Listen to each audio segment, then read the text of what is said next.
റോഡിലെ AI ക്യാമറകളെ വെട്ടിക്കാൻ നടുറോഡിൽ ജീവൻ പണയപ്പെടുത്തി അഭ്യാസ പ്രകടനം നടത്തുന്ന വിദ്യാർത്ഥികൾ മോട്ടോർ വാഹന വകുപ്പിന്റെയും കോടതിയുടെയും ശക്തമായ നടപടികൾ വരുന്നു.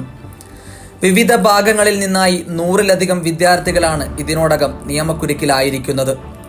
ക്യാമറ പരിധിയിലെത്തുമ്പോൾ നമ്പർ പ്ലേറ്റ് മറക്കാനായി സ്കൂട്ടറിൽ കിടന്നും തലകീഴായി തൂങ്ങിക്കിടന്നും കാലുകൾ കൊണ്ട് നമ്പർ പ്ലേറ്റ് മറച്ചുപിടിച്ചുമാണ് ഈ അപകടയാത്ര.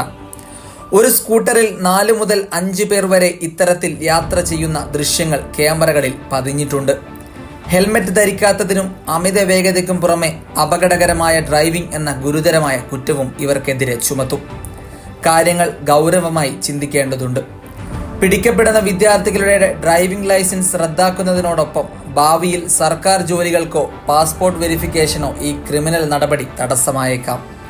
പ്രായപൂർത്തിയാകാത്ത കുട്ടികളാണ് വാഹനമോടിക്കുന്നതെങ്കിൽ രക്ഷിതാക്കൾക്ക് ജയിൽ ശിക്ഷയും വലിയ തുക പിഴയും ലഭിക്കും. കൂടാതെ വാഹനത്തിന്റെ രജിസ്ട്രേഷൻ റദ്ദാക്കപ്പെടുകയും ചെയ്യും.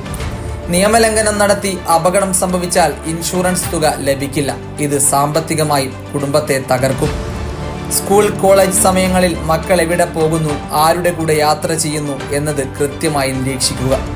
സോഷ്യൽ മീഡിയ റീൽസിനും ഹീറോയിസത്തിനും വേണ്ടി മക്കൾ കാട്ടിക്കൂട്ടുന്ന ഈ അഭ്യാസങ്ങൾ അവരുടെ ജീവൻ തന്നെ ഇല്ലാതാക്കിയേക്കാം.